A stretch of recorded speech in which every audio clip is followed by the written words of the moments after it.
당신 누구요? 그녀는 떨리는 목소리로 대답했습니다. 그 사람의 아이들을 지키고 있는 사람입니다. 아침 안개가 짙게 깔린 묘지 한복판. 검은 코트를 입은 남자와 검은 상복의 여자가 서로를 마주 봤습니다. 그녀의 두 팔엔 쌍둥이 아이가 안겨 있었습니다. 아빠, 여기야? 아빠? 아이의 한마디에 남자의 눈빛이 흔들렸습니다. 묘비에 새겨진 이름, 그리고 그 위에 놓인 색종이 학과 작은 로봇. 그의 무표정한 얼굴 뒤로 묻혀있던 비밀들이 움직이기 시작한 순간이었습니다. 그리고 아무도 몰랐습니다. 이 만남이 곧 전부의 시작이 될 줄은. 춘천의 아침 안개가 묘지를 감싸고 있었습니다. 용호는 검은 코트깃을 세우고 아들의 묘비 앞에 섰어요. 벌써 1년째 매일 같은 시간에 이곳을 찾았죠. 준환아, 목소리가 메말라 있었습니다. 1년 동안 단 한 번도 눈물을 흘리지 못했어요. 아니, 흘릴 수 없었죠. 용호그룹 회장이라는 무게가 그의 눈물마저 얼어붙게 만들었습니다. 묘비에 새겨진 날짜를 손가락으로 더듬었어요. 2023년 3월 15일. 그날이 떠올랐습니다. 회의실에서 보고를 받고 있었죠. 준환이 쓰러졌다는 연락을 받았을 때 용호는 중요한 계약건을 마무리하고 있었어요. 잠깐만, 이것만 끝내고. 그 한마디가 평생의 후회가 될 줄은 몰랐습니다. 병원에 도착했을 때 준환은 이미 차가워져 있었어요. 32살. 너무 젊은 나이였죠. 아버지는 항상 회사가 먼저였잖아요. 준환의 마지막 문자 메시지가 떠올랐습니다. 읽지 못했던 메시지였죠. 회의 중이라 나중에 보려고 했었어요. 용호의 주먹이 떨렸습니다. 40년. 그는 40년 동안 회사를 키우는 데만 몰두했어요. 준환이 첫 발을 떼던 날도, 유치원 졸업식 날도, 대학 입학식 날도 언제나 회사에 있었죠. 내가 널 너무 외롭게 했구나. 바람이 불었습니다. 소나무 가지가 흔들렸어요. 묘지 관리인이 다가왔습니다. 회장님, 요즘 젊은 여자분이 자주 오시던데요. 도련님 묘예요. 용호의 눈썹이 움직였습니다. 젊은 여자. 네. 거의 매일 오세요. 아이 둘을 데리고요. 쌍둥이 같던데. 관리인이 가리킨 곳을 보니 묘비 앞에 작은 장난감들이 놓여 있었어요. 로봇, 자동차, 그리고 색종이로 접은 학입니다. 용호의 가슴이 묘하게 뛰었습니다. 다음 날, 용호는 평소보다 일찍 묘지에 갔어요. 그리고 멀리서 그들을 보았습니다. 젊은 여자와 4살쯤 되어 보이는 쌍둥이 남자아이들. 아이들은 묘비 앞에서 무언가를 열심히 이야기하고 있었어요. 아빠, 오늘 유치원에서 그림 그렸어요. 나는 블록으로 성을 만들었어요. 용호의 숨이 멎을 것 같았습니다. 아빠, 설마. 여자가 돌아섰어요. 눈이 마주쳤습니다. 그녀의 눈가가 붉게 부어 있었죠. 죄송합니다. 혹시 이용호 회장님이신가요? 당신은 누구입니까? 박미연이라고 합니다. 준환 씨를 사랑했던 사람이에요. 용호의 시선이 아이들에게 향했습니다. 준우와 준디, 두 아이의 얼굴에서 준환의 어린 시절이 겹쳐 보였어요. 똑같은 눈매, 똑같은 코, 심지어 고개를 갸웃거리는 버릇까지. 이 아이들은 준환 씨의 아이들이에요. 준환 씨는 끝까지 아이들을 지키려 했어요. 하지만 미연의 목소리가 떨렸습니다. 용호는 아이들을 바라보았어요. 준우가 용호를 올려다보며 말했습니다. 할아버지 맞죠? 아빠가 사진으로 보여줬어요. 그 순간 용호의 가슴 깊은 곳에서 뭔가가 툭 하고 끊어졌습니다. 하지만 여전히 눈물은 나오지 않았어요.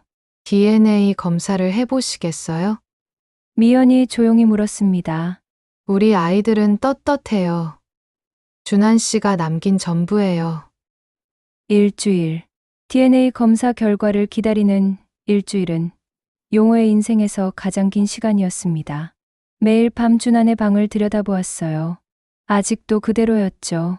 책상 위에 노트북, 벽에 걸린 사진들, 침대 위에 놓인 베개. 준환아, 정말 내가 아빠였니? 왜 말하지 않았니? 하지만 용호는 알고 있었습니다. 준환이 왜 말하지 못했는지를. 자신이 그런 아버지였으니까요. 감정을 드러내면 약하다고 가르쳤고, 사랑한다는 말 한 번 제대로 하지 못했던 아버지. 회사 일 외에는 아무것도 물어보지 않았던 아버지. 박 실장이 들어왔습니다. 회장님, 결과 나왔습니다. 용호의 손이 떨렸어요. 서류를 펼쳤습니다. 99.9% 일치. 준호와 준이는 준환의 아이들이었습니다. 용호의 손자들이었어요. 박 실장. 네, 회장님. 미연 씨와 아이들을 집으로 모셔와. 그리고 용호는 잠시 말을 멈췄습니다. 준환이 왜 그들을 숨겼는지, 왜 혼자 고민했는지 알아봐. 뭔가 이유가 있을 거야. 박 실장이 나간 후 용호는 준환의 사진을 바라보았습니다. 이제야 내가 지키려 했던 것을 알 것 같구나. 미안하다. 아들아, 이제라도 내가 지켜줄게. 하지만 그때까지도 용호는 몰랐습니다. 준환의 죽음 뒤에 감춰진 진실을. 그리고 지금도 회사 안에서 꿈틀거리는 검은 그림자를. 도안은 용호그룹 본사 최상층, 자신의 사무실에서 창밖을 내다보고 있었습니다. 서울의 스카이라인이 한눈에 들어왔죠. 부회장 자리, 언제나 두 번째였어요. 평생 2인자로 살아야 하는 건가? 그의 주먹이 단단하게 쥐어졌습니다. 30년 전이 떠올랐어요. 용호와 함께 회사를 시작했을 때 도안도 꿈이 있었죠. 하지만 용호는 언제나 한 발 앞섰고 준환까지 나타나면서 도안의 자리는 더욱 좁아졌습니다. 준환이 죽고 나서 드디어 기회가 왔다고 생각했는데 비서가 들어왔습니다. 부회장님, 확인하신 대로입니다. 회장님이 준환 전무에 숨겨진 가족을 인정하실 모양입니다. 도안의 눈빛이 차갑게 변했어요. 그 여자 박미연 말이지? 네, 아이들 DNA 검사도 일치했다고 합니다. 도안은 천천히 의자에 앉았습니다. 그의 입가에 차가운 미소가 번졌어요. 재미있군. 어디 한번 해보자고. 그날부터 도안의 계획이 시작되었습니다. 먼저 언론을 움직였어요.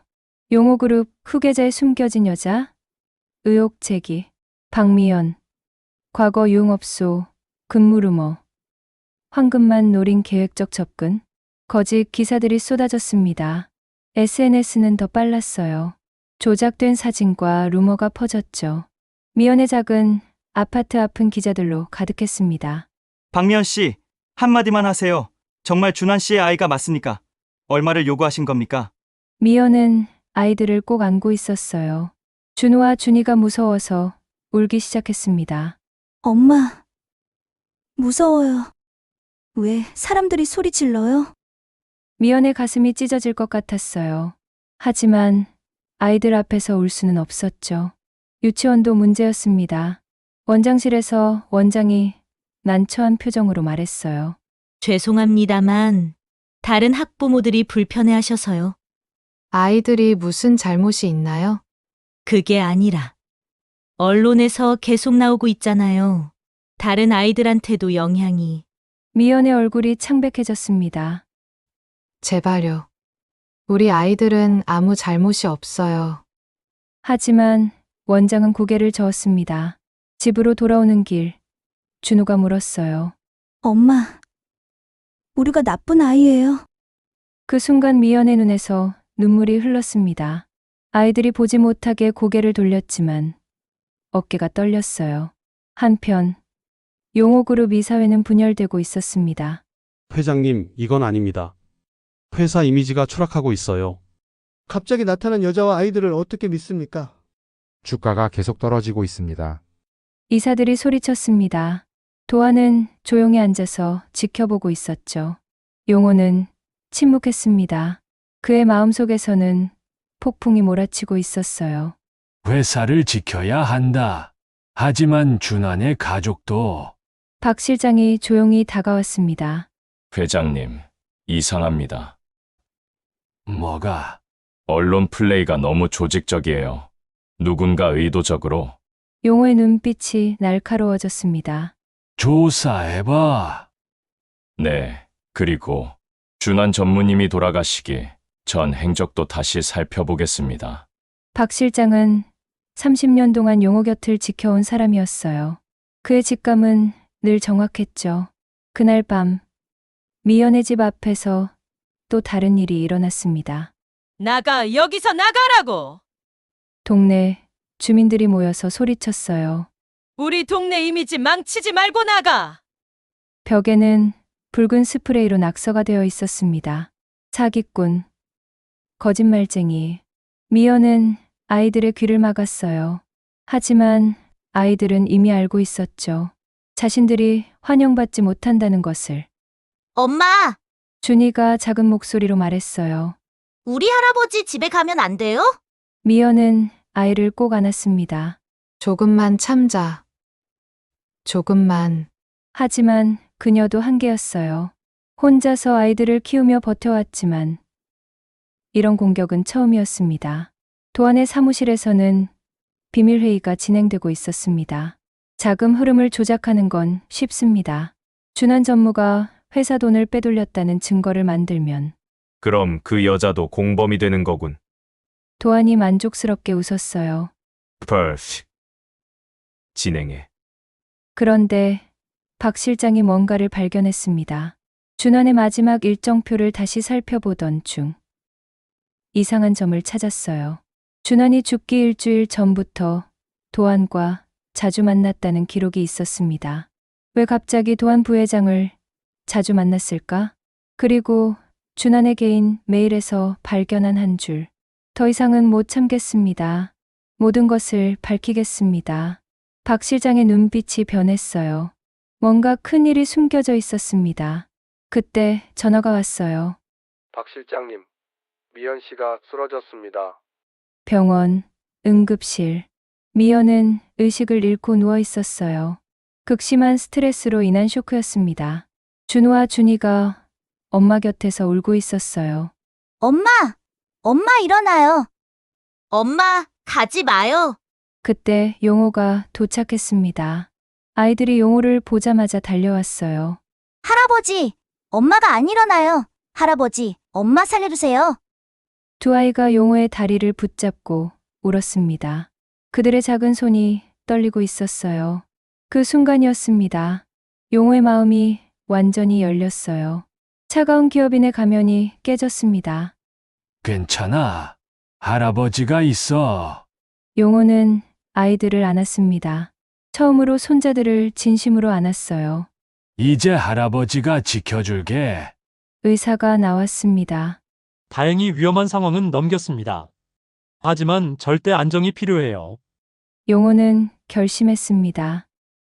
박 실장, 네, 회장님. 미연 씨와 아이들을 우리 집으로 모셔. 그리고 용호의 눈빛이 단호해졌어요. 도안을 조사해. 모든 것을. 준환이와 무슨 일이 있었는지 알아내? 그날 밤, 용호는 처음으로 준환의 빈방에서 울었습니다. 미안하다. 준환아, 내가 지키려 했던 것들을 이제야 알겠구나. 내가 너무 늦었구나. 하지만 아직 진실의 퍼즐 조각들은 흩어져 있었어요. 준환이 남긴 비밀, 그것이 곧 모든 것을 바꿀 열쇠가 될 줄은 아무도 모르고 있었습니다. 미연이 의식을 되찾은 것은 사흘 뒤였습니다. 용호의 집, 준환이 어린 시절을 보냈던 그 방에서였죠. 여기는 우리 집이에요. 이제 편히 쉬세요. 용호가 조용히 말했습니다. 그의 눈빛이 전과 달라져 있었어요. 차가움이 사라지고 따뜻함이 담겨 있었죠. 아이들은요? 정원에서 놀고 있어요. 걱정 마세요. 미연의 눈에 눈물이 고였습니다. 회장님, 죄송해요. 준한 씨가 끝까지 회장님께 말하지 말라고 했어요. 왜요? 미연은 침대 옆 가방을 가리켰습니다. 그 안에 준한 씨가 남긴 게 있어요. 만약을 위해 보관하라고 했는데 이제 드려야 할 것 같아요.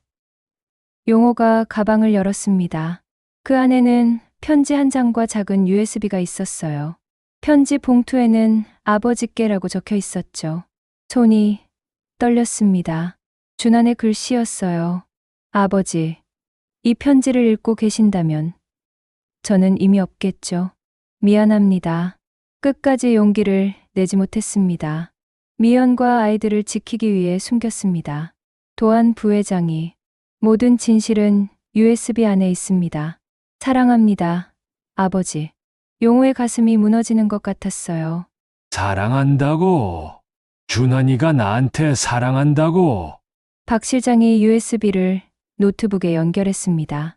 화면에 준환의 얼굴이 나타났어요. 영상 속 준환은 많이 수척해 보였습니다.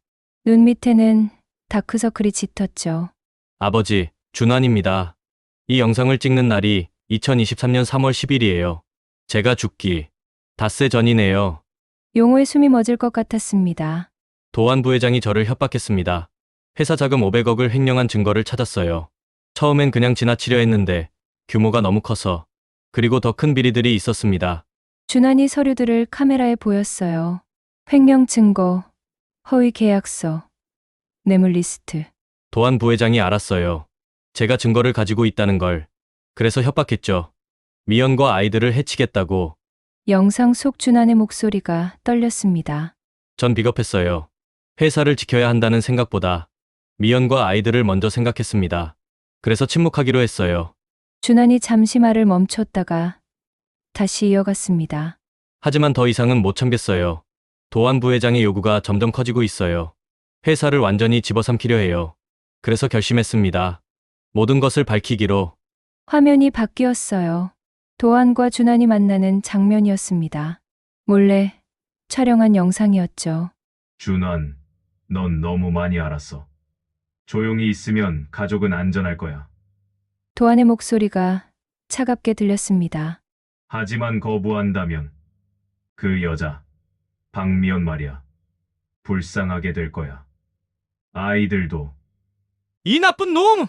영상 속 준환이 소리쳤어요. 회사는 내 것이 아니야! 아버지가 평생 잃고 온 거야! 너희 아버지, 그 늙은이가 뭘 알아? 시대가 변했어. 이제 내 차례야. 박 실장이 주먹을 쥐었습니다. 용호는 화면을 뚫어지게 바라보고 있었어요. 영상이 다시 준환의 얼굴로 돌아왔습니다. 아버지, 죄송해요. 전 아버지처럼 강하지 못했어요. 하지만 적어도 증거는 남기고 싶었습니다. 준환이 미소를 지었어요. 슬픈 미소였죠. 미연을 만나고 아이들이 태어나고 전 처음으로 행복했어요. 아버지께 소개하고 싶었는데 용기가 없었어요. 아버지가 실망하실까봐. 용호의 눈에서 드디어 눈물이 흘렀습니다. 1년 만에 처음이었어요. 바보야. 왜 혼자 끙끙댔니? 영상 속 준환이 계속 말했습니다. 마지막으로, 아버지, 사랑합니다. 한 번도 제대로 말하지 못했지만 전 아버지를 존경했어요. 아버지처럼 되고 싶었어요. 그때 영상에 작은 목소리들이 들렸어요. 아빠, 밥 먹어요? 아빠, 나랑 놀아요. 준환이 카메라를 돌렸습니다. 준호와 준이가 뛰어오고 있었어요. 우리 아이들이에요. 아버지께 꼭 소개하고 싶었던 아버지의 손자들이에요. 영상이 끝났습니다. 침묵이 흘렀어요. 용호는 얼굴을 손으로 가렸습니다. 어깨가 떨리고 있었죠. 회장님, 박 실장이 조용히 불렀어요. 내가 준환이를 죽인 거야.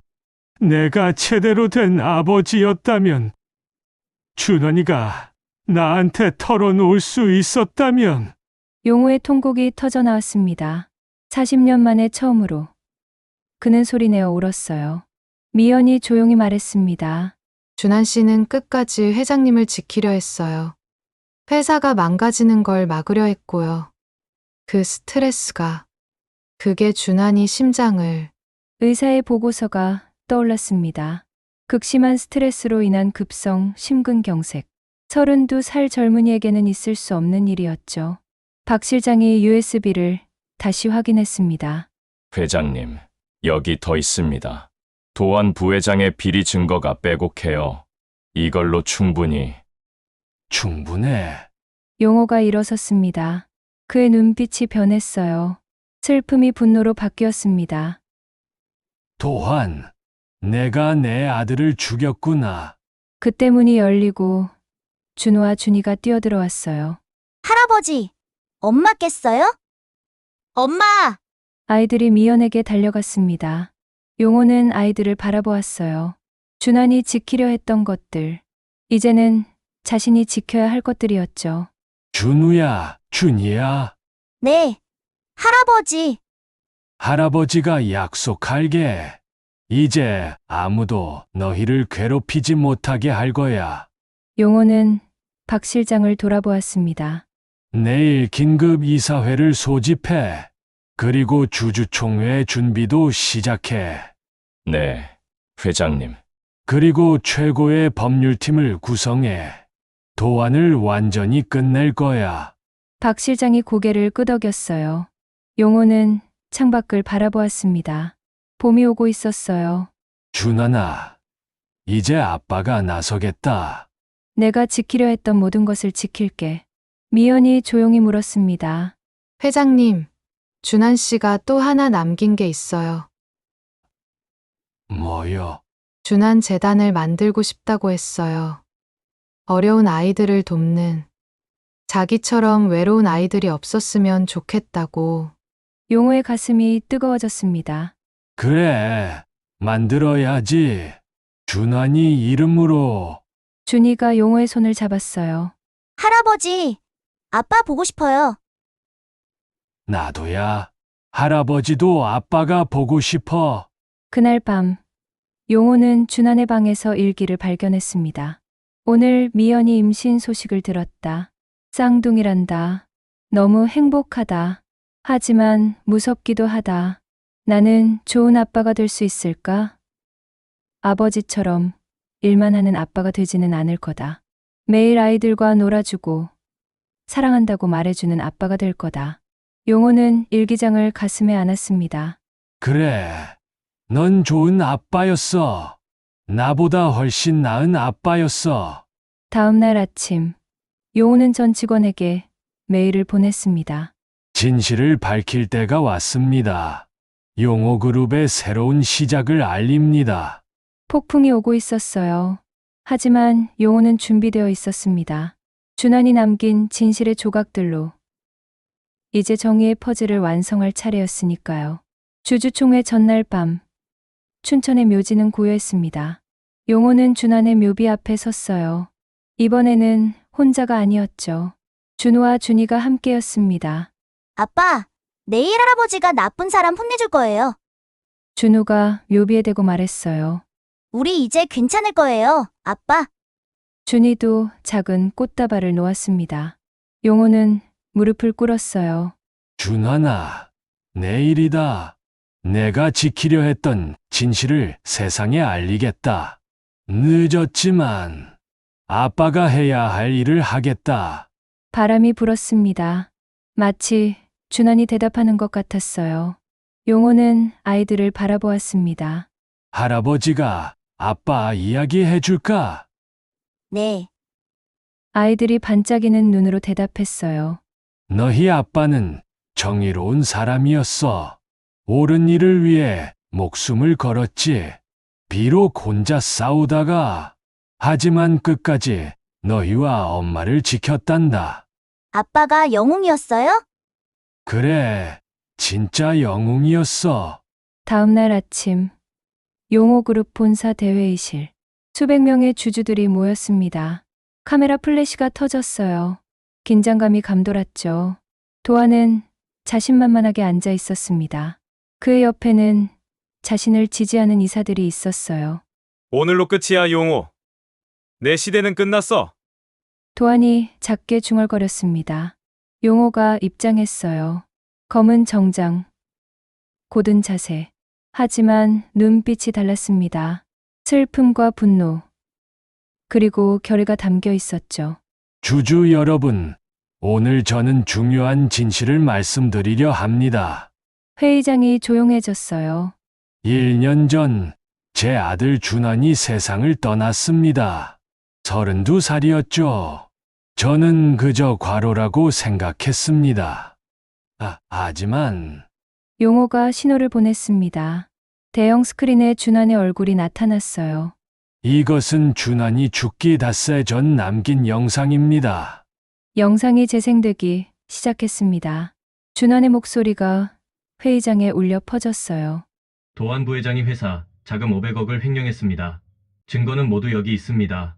술렁임이 일었어요. 도안의 얼굴이 하얗게 변했습니다. 거짓이다! 조작이야! 도안이 벌떡 일어났어요. 하지만 영상은 계속되었습니다. 도안이 준환을 협박하는 장면, 미연과 아이들을 위협하는 장면. 이 나쁜. 누군가가 중얼거렸어요. 용호가 마이크를 잡았습니다. 저는 40년간 이 회사를 키웠습니다. 하지만 아들을 지키지 못했어요. 준환은 혼자 싸웠습니다. 회사를 지키려고, 가족을 지키려고. 용호의 목소리가 떨렸어요. 저는 실패한 아버지입니다. 일만 알았고 아들의 고통을 몰랐어요. 준환이 죽은 뒤에야 손자들이 있다는 걸 알았습니다. 그때 회의실 문이 열렸어요. 미연이 준이와 함께 들어왔습니다. 검은 상복을 입은 그들의 모습에 회의장이 숙연해졌죠. 할아버지! 준호와 준이가 용호에게 달려갔어요. 용호는 아이들을 안아들었습니다. 여러분, 이 아이들이 준환의 자녀들입니다. 제 손자들이죠. 도안은 이 아이들을 위협했습니다. 3살 배기 아이들을요. 주주들 사이에서 분노의 목소리가 나왔어요. 말도 안 돼. 어떻게 그럴 수가. 도안이 변명하려 했습니다. 그건 오해야! 난 단지 회사를 위해. 회사를 위해. 용호의 목소리가 차가워졌어요. 당신은 회사를 좀 먹었어. 준환을 죽였고 아이들을 위협했어. 그게 회사를 위한 거야. 박 실장이 서류를 들고 나왔습니다. 여기 도안 부회장의 비리 증거가 모두 있습니다. 검찰에도 이미 제출했습니다. 그때 경찰이 들어왔어요. 이도환 씨 횡령 및 배임 혐의로 체포합니다. 도안이 필사적으로 소리쳤어요. 용호! 우리 30년 동지 아니야? 이럴 수 있어? 동지, 용호가 돌아보았습니다. 당신은 내 아들을 죽인 살인자야. 경찰이 도안에게 수갑을 채웠어요. 과거 동료들은 차가운 눈으로 바라보았죠. 아무도 그를 변호하지 않았습니다. 도안이 끌려가면서 소리쳤어요. 후회할 거야! 모두 후회하게 될 거야! 하지만 그의 목소리는 곧 사라졌습니다. 용호가 다시 마이크를 잡았어요. 저는 오늘부로 경영 방침을 바꾸겠습니다. 이익보다 사람을 먼저 생각하는 회사, 투명한 회사를 만들겠습니다. 박수가 터져 나왔어요. 그리고 준환재단을 설립합니다. 어려운 아이들을 돕는 재단입니다. 준환이 원했던 일이죠. 미연이 앞으로 나왔습니다. 저는 박미연입니다. 준환 씨를 사랑했고 이 아이들의 엄마입니다. 그녀의 목소리는 떨렸지만 단호했어요. 준환 씨는 끝까지 정의를 지키려 했어요. 이 회사를 지키려 했고요. 여러분이 그런 준환 씨를 기억해 주세요. 준이가 마이크에 대고 말했어요.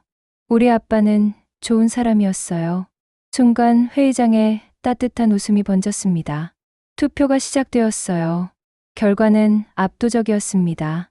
98%의 지지로 용호의 새로운 경영 방침이 통과되었죠. 다음 날 신문 일면. 용호그룹의 새 출발, 정의가 승리했다. 고 이준환 전무의 진실 밝혀져. 이도환 전 부회장 구속. 언론이 완전히 반전되었어요. 미연과 아이들을 공격했던 기사들도 사라졌습니다. 용호의 사무실, 용호는 준환의 사진을 바라보고 있었어요. 준환아, 우리가 이겼다. 내가 지키려 했던 것들을 지켰어. 준우가 들어왔습니다. 할아버지, 이거 드릴게요.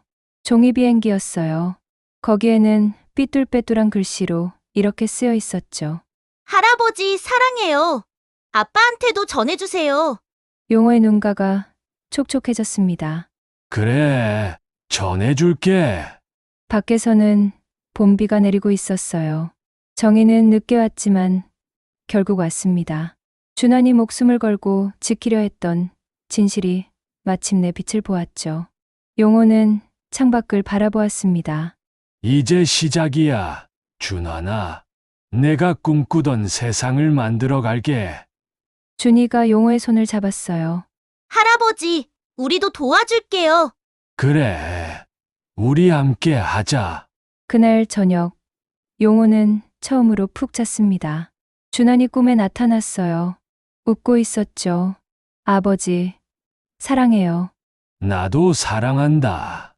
아들아. 정의의 심판이 내려진 날, 그것은 끝이 아니라 새로운 시작이었습니다. 3년 후, 춘천 한강공원. 봄날의 따스한 햇살이 강물 위로 반짝이고 있었어요. 용호는 벤치에 앉아 준우와 준이가 자전거 타는 모습을 지켜보고 있었습니다. 할아버지 봐요. 이제 혼자서도 탈 수 있어요. 7살이 된 준우가 자랑스럽게 외쳤어요. 나도요. 나도 잘 타요. 준이도 질세라 페달을 밟았습니다. 용호의 얼굴에 미소가 번졌어요. 3년 전과는 완전히 다른 미소였죠. 따뜻하고 부드러운 할아버지의 미소였습니다. 미연이 커피를 들고 다가왔어요. 회장님, 커피 한 잔 하세요. 미연 씨, 이제 회장님은 그만하고 아버님이라고 불러요. 미연이 수줍게 웃었습니다. 네, 아버님. 그들은 나란히 앉아 아이들을 바라보았어요. 평화로운 시간이었죠. 준환재단이 벌써 전국에 20개 지부를 열었다면서요? 용호가 자랑스럽게 고개를 끄덕였어요. 미연 씨가 이사장으로서 정말 훌륭하게 이끌고 있어요. 올해만 1,000명이 넘는 아이들이 장학금을 받았죠. 미연의 눈가가 촉촉해졌습니다. 준환 씨가 살아있었다면 정말 기뻐했을 거예요. 그래, 분명 그랬을 거야. 용호그룹도 완전히 달라졌습니다. 회사는 이제 업계의 롤모델이 되었어요. 투명 경영, 직원 복지, 사회 공헌, 모든 면에서 최고였죠. 이익보다 사람이 먼저다. 이것이 용호의 새로운 경영 철학이었습니다. 준환이 목숨 걸고 지키려 했던 가치였죠. 박 실장이 전화를 걸어왔어요. 회장님, 오늘 이사회에서 만장일치로 통과되었습니다. 직원 자녀 교육 지원 프로그램이요. 좋아. 준환이도 기뻐할 거야. 그날 저녁, 용호의 집, 온 가족이 모여 저녁을 먹고 있었어요. 3년 전에는 상상도 못했던 풍경이었죠. 할아버지, 오늘 학교에서 우리 아빠 이야기했어요. 준이가 밝게 말했어요. 뭐라고 했는데? 우리 아빠는 정의로운 사람이었다고. 나쁜 사람이랑 싸우다가 별이 됐다고요. 용호는 준이의 머리를 쓰다듬었습니다. 맞아. 너희 아빠는 정말 용감한 사람이었어. 준우가 진지하게 말했어요. 나중에 크면 저도 아빠처럼 될 거예요. 그리고 할아버지, 회사도 도와드릴 거예요. 그래. 우리 준우는 꼭 훌륭한 사람이 될 거야. 식사 후, 용호는 준환의 방으로 갔습니다. 이제 그곳은 아이들의 놀이방이 되어 있었어요. 준환도 이걸 원했을 거라 생각했죠. 벽에는 준환의 사진과 함께 아이들이 그린 그림들이 걸려 있었습니다. 우리 아빠, 사랑해요 아빠라고 쓴 그림들이었어요. 미연이 들어왔습니다. 아버님, 내일 묘지 가실 거죠? 아, 응. 준환이 기일이니까. 저도 아이들과 함께 갈게요. 다음 날, 춘천의 묘지. 4년 전 그날과 똑같이 봄이었어요. 하지만 분위기는 완전히 달랐죠. 온 가족이 함께였습니다. 준환재단 직원들도 왔고 용호그룹 임직원들도 많이 왔어요.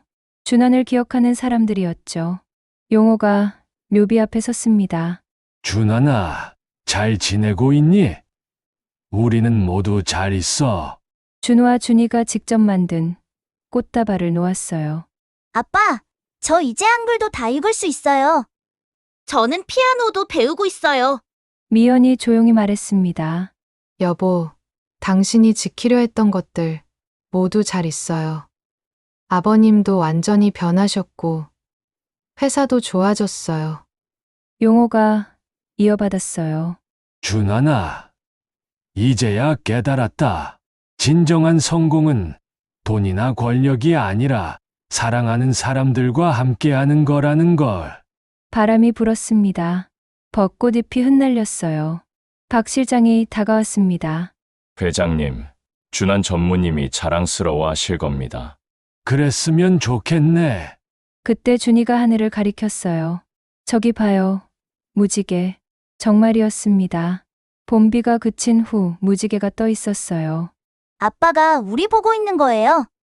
준우가 환하게 웃었습니다. 용호는 아이들을 안았어요. 그리고 미연의 어깨에 손을 올렸습니다. 이제 우리는 진짜 가족이야. 네, 아버님. 그들은 한참 동안 묘지에 머물렀어요. 슬픔이 아닌 감사함으로, 그리움이 아닌 사랑으로. 돌아가는 길, 준우가 물었습니다. 할아버지, 사람은 죽어도 사랑은 남는 거예요? 용호는 손자의 손을 꼭 잡았어요. 그럼 사랑은 죽음보다 강하단다. 너희 아빠의 사랑은 영원히 우리와 함께 있을 거야. 저녁 노을이 춘천의 하늘을 물들이고 있었습니다. 용호는 생각했어요. 늦었지만 찾았다고. 진정한 행복을. 준환이 남기고 간 가장 큰 선물을. 집에 도착했을 때 준이가 말했어요. 할아버지, 저 큰 마음 먹고 결심했어요. 뭘? 나중에 커서 준환재단 이사장 할 거예요. 엄마처럼요. 나는 할아버지처럼 회사 사장 할 거예요. 준우도 거들었습니다. 용호와 미연은 서로를 바라보며 웃었어요. 그날 밤, 용호는 일기를 썼습니다. 준환아, 오늘도 내 아이들과 행복한 하루를 보냈다. 이제야 안다. 내가 놓쳤던 것들이 얼마나 소중했는지. 내가 떠난 자리는 여전히 아프지만 내가 남긴 사랑으로 우리는 살아간다. 고맙다. 아들아, 내 덕분에 나는 진짜 아버지가 되었다. 창밖으로 별이 빛나고 있었어요. 그중 가장 밝은 별 하나가 반짝였습니다. 준환이 미소 짓고 있는 것 같았어요. 봄은 다시 왔고 생명은 계속되었습니다. 슬픔을 딛고 피어난 희망처럼 준환이 뿌린 사랑의 씨앗들이 이제 아름다운 꽃으로 피어나고 있었어요. 이것이 진정한 기적이었습니다. 사랑은 정말로 죽음보다 강했으니까요.